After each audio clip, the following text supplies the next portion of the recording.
Migraine यानी सिर में तेज दर्द, जो विभिन्न कारणों से बढ़ सकता है।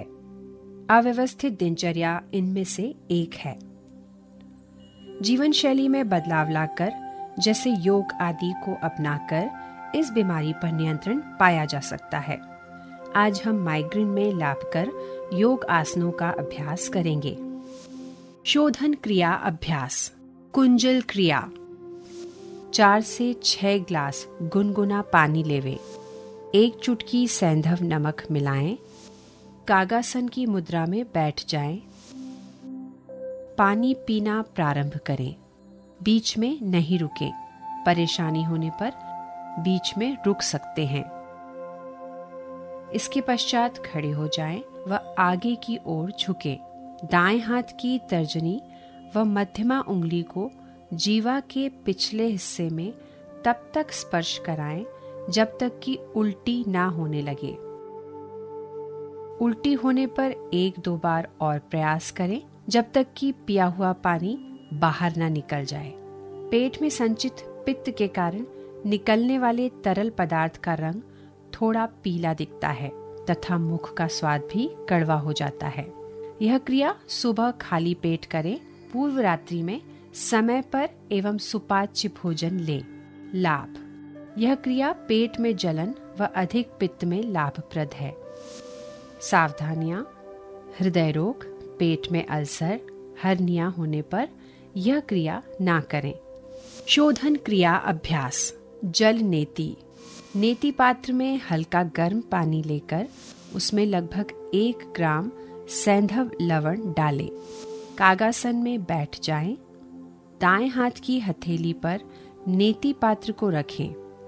बाएं हाथ की हथेली को बाएं कान पर सहारा देते हुए रखें एवं गर्दन को बाईं ओर झुकाएं। दाएं नासा छिद्र में नेति पात्र को लगाकर मुंह से सांस लेते हुए पानी को बाएं नासा छिद्र से निकालने का प्रयास करें।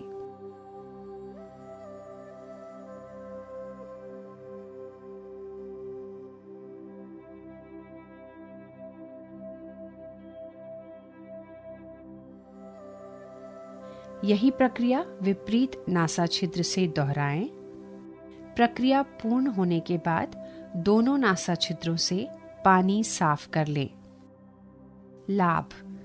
इस क्रिया से नासा मार्ग शुद्ध हो जाता है तथा प्राणवायु पूरी मात्रा में फेफड़ों तक पहुंचती है। सावधानियां। सर्दी जुकाम के रोगी इस प्रक्रिया को ना करें।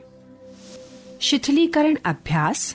चालन क्रिया। अब हम योग का अभ्यास चालन क्रिया से प्रारंभ करेंगे। ये शरीर में रक्त संचार को बढ़ाता है, थकान तथा शरीर की जकड़ाहट को दूर करता है। ग्रीवा चालन। गर्दन का व्यायाम। प्रथम चरण, गर्दन को आगे और पीछे झुकाना। सचेत मुद्रा में खड़े हों। पैरों को आरामदायक स्थिति में फैलाएं तथा हाथों को कमर पर रखें। श्वास छोड़ें तथा सिर को धीरे धीरे आगे की ओर झुकाएं तथा ठुड्डी को छाती से स्पर्श कराने का प्रयास करें। श्वास भीतर लें तथा सिर को पीछे ले जाएं। जितना आराम से जा सके उतना पीछे ले जाएं। श्वास छोड़ते हुए सिर को वापस आगे लाएं। ग्रीवा चालन। गर्दन का व्यायाम। द्वितीय चरण, गर्दन को बाईं तथा दाईं ओर झुकाना। श्वास छोड़ें तथा सिर को धीरे धीरे दाहिनी तरफ झुकाएं। कान को कंधे के इतना अधिक निकट तक ले आएं जितना संभव हो सके। श्वास भीतर लें तथा सिर को सामान्य स्थिति में लाएं। श्वास छोड़ें तथा सिर को धीरे धीरे बाईं ओर झुकाएं। श्वास भीतर लें तथा सिर को वापस सामान्य स्थिति में लाएं। ग्रीवा चालन। गर्दन का व्यायाम। तृतीय चरण, गर्दन को दाहिनी तथा बाईं ओर घुमाना। श्वास छोड़ें तथा सिर को दाहिनी तरफ इतना घुमाएं कि ठुड्डी कंधे की सीध में आए। श्वास भीतर लें तथा सिर को वापस सामान्य स्थिति में लाएं। श्वास छोड़ें तथा सिर को बाईं तरफ घुमाएं। श्वास भीतर लें तथा सिर को वापस सामान्य स्थिति में लाएं। ग्रीवा चालन, गर्दन का व्यायाम। चतुर्थ चरण, गर्दन को घुमाना। सिर को आगे की ओर झुकाकर ठोडी को छाती से स्पर्श कराने का प्रयास करें। श्वास भीतर लें तथा गर्दन को घड़ी की सुइयों की दिशा में घुमाएं। सिर नीचे की ओर जाते हुए श्वास छोड़ें। अब सिर को घड़ी की सुइयों की विपरीत दिशा में घुमाएं। गर्दन के चारों ओर खिंचाव, गर्दन के जोड़ों और मांसपेशियों में शिथिलन तथा गर्दन के दर्द के दूर होने की अनुभूति करें। सावधानियां: अधिक उम्र के लोग तथा सर्वाइकल स्पॉन्डिलाइटिस वाले रोगी इस व्यायाम को ना करें। स्कंध चालन। दोनों पैरों को परस्पर मिलाएं। पैर से सिर तक के हिस्से को सीधा रखें। भुजाओं को बगल में रखें। श्वास लेते हुए बगल से दोनों भुजाओं को सिर से ऊपर उठाएं। हथेलियां ऊर्ध्व दिशा में हों। श्वास छोड़ते हुए दोनों भुजाओं को बगल में वापस ले आएं।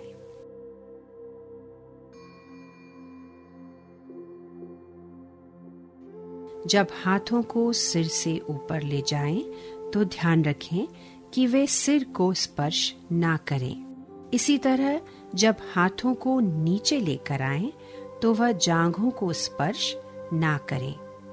अंगुलियों को मिलाते हुए दोनों हथेलियों को पूरी तरह खोलें। स्कंध चक्र। सीधे खड़े हो जाएं। दोनों भुजाओं को फैलाएं एवं हथेलियां ऊपर की ओर हों। बाएं हाथ की अंगुलियों को बाएं कंधे पर रखें और इसी प्रकार दाएं हाथ की उंगलियों को दाएं कंधे पर रखें। दोनों कोहनियों को पूरी तरह चक्राकार घुमाएं। कोहनियों को आगे की ओर लाते हुए परस्पर स्पर्श कराने का प्रयास करें। इसी प्रकार पीछे की ओर ले जाते हुए कानों से स्पर्श कराने का प्रयास करें। इसी तरह विपरीत दिशा में भुजाओं को खींचते हुए घुमाएं और कोशिश करें कि इस दौरान भुजाएं शरीर को स्पर्श करें।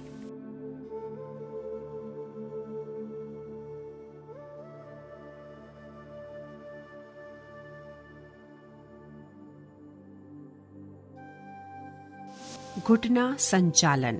घुटनों को चलाना। श्वास भीतर लें। अपनी भुजाओं को कंधे के स्तर तक उठाएं। श्वास छोड़ते हुए घुटने मोड़ें तथा अपने शरीर को शून्य की मुद्रा में नीचे लाएं। श्वास भीतर लें तथा शरीर को सीधा करें। इसे 2 बार और दोहराएं। इस व्यायाम से घुटने तथा कूल्हे के जोड़ मजबूत होते हैं।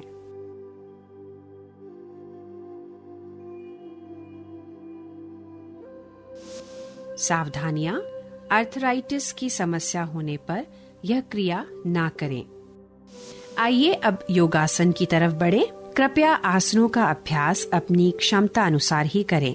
किसी आसन के अभ्यास में विशेष कठिनाई होने पर योग प्रशिक्षक से सलाह लें। पश्चिमोत्तानासन। सर्वप्रथम दंडासन में बैठें। दोनों हाथों को धीरे धीरे बगल से ऊपर उठाएं। कंधे की सीध में आने के बाद श्वास लेते हुए दोनों हाथों को सिर से ऊपर ले जाएं। इसके पश्चात श्वास छोड़ते हुए धीरे धीरे कमर से छाती तक के हिस्से को आगे झुकाएं। हाथों की तर्जनी उंगलियों से दाहिनी से दाहिना और बाईं से बाएं पैर का अंगूठा पकड़ें। इसके बाद सिर को घुटनों के मध्य टिकाने का प्रयास करें। हाथों की कुहनियां भूमि पर लगी रहनी चाहिए। इस स्थिति को यथाशक्ति धारण करें। श्वास लेते हुए दंडासन में वापस आएं।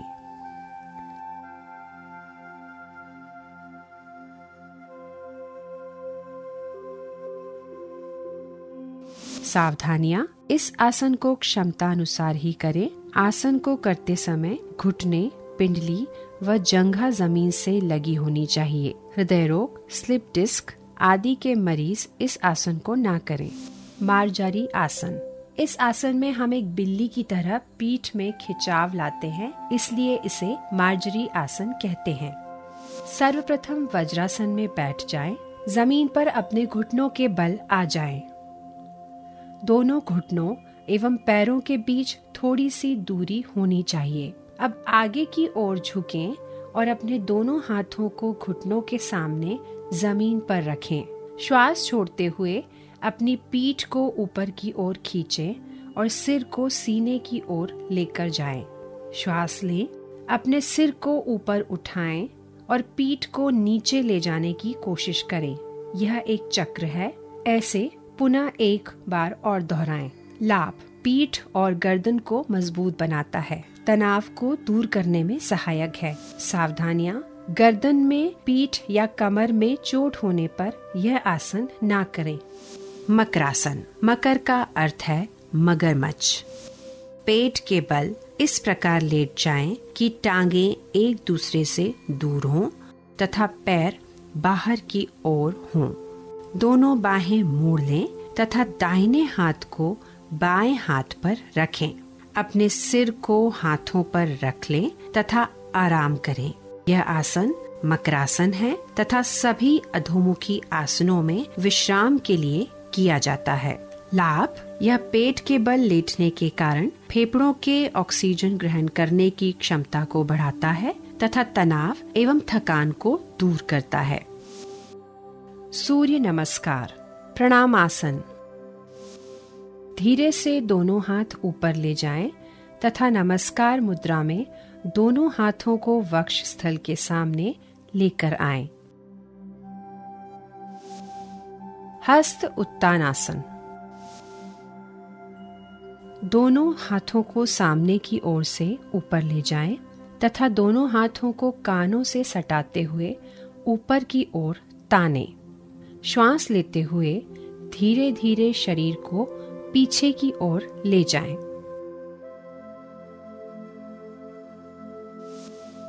पाद हस्तासन, श्वास को धीरे धीरे बाहर निकालते हुए तथा कमर सीधी करते हुए हाथों को पैरों के पास ले जाएं और सिर को घुटने के नीचे वाले भाग पर लगाने का प्रयास करें। अश्व संचालन आसन, अब श्वास भरते हुए धीरे से दाहिना पैर पीछे ले जाएं और कमर को खींचने का प्रयास करें। पर्वतासन, अब श्वास छोड़ते हुए बाएं पैर को भी पीछे ले जाएं तथा शरीर को पर्वतनुमा आकृति दें। साष्टांग नमस्कार, श्वास भरते हुए घुटनों, छाती एवं ठोड़ी को जमीन पर लगाएं तथा नितंब को थोड़ा ऊपर उठा रहने दें तथा श्वास छोड़ें।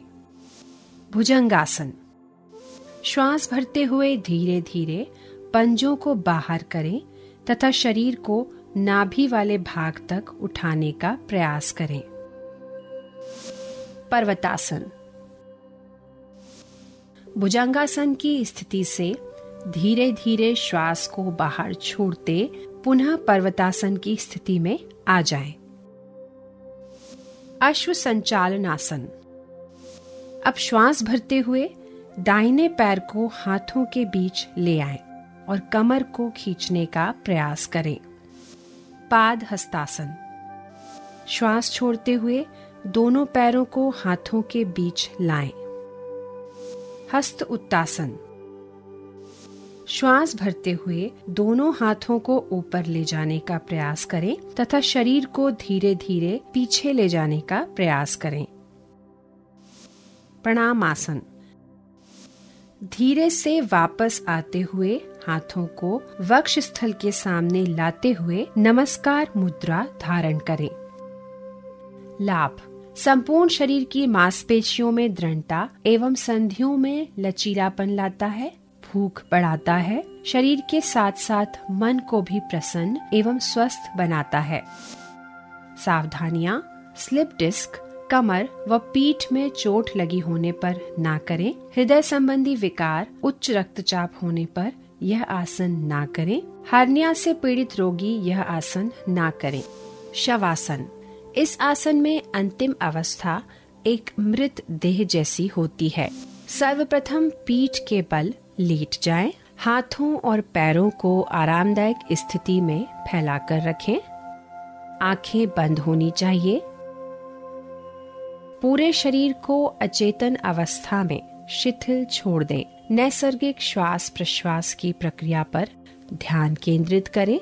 इस अवस्था में तब तक रहें जब तक कि पूर्ण विश्रांति एवं चित्त शांत न हो जाए। लाभ। सभी प्रकार के तनावों से मुक्त करता है, शरीर तथा मस्तिष्क दोनों को आराम प्रदान करता है। प्राणायाम। अनुलोम विलोम। सर्वप्रथम किसी ध्यानात्मक आसन में बैठ जाएं। बाईं हथेली को बाएं घुटने पर ज्ञान मुद्रा में रखें। दाएं हाथ को नासाग्र मुद्रा में होना चाहिए। दाएं अंगूठे को दाहिने नासिका छिद्र पर रखें। बाएं नासिका छिद्र से सांस अंदर लें, फिर इसे बंद कर दें। दाहिने नासा छिद्र से सांस बाहर निकालें एवं दाहिने नासा छिद्र से सांस भीतर भी लें। दाहिने नासा छिद्र को बंद करें एवं बाईं नासा छिद्र से सांस बाहर निकालें। यह नाड़ी शोधन या अनुलोम विलोम प्राणायाम का एक चक्र है। इस प्रक्रिया के 4 से 5 चक्र और पूरे करें। लाभ। यह प्राणायाम चिंता तनाव दूर करता है तथा फेफड़ों की क्षमता को बढ़ाता है।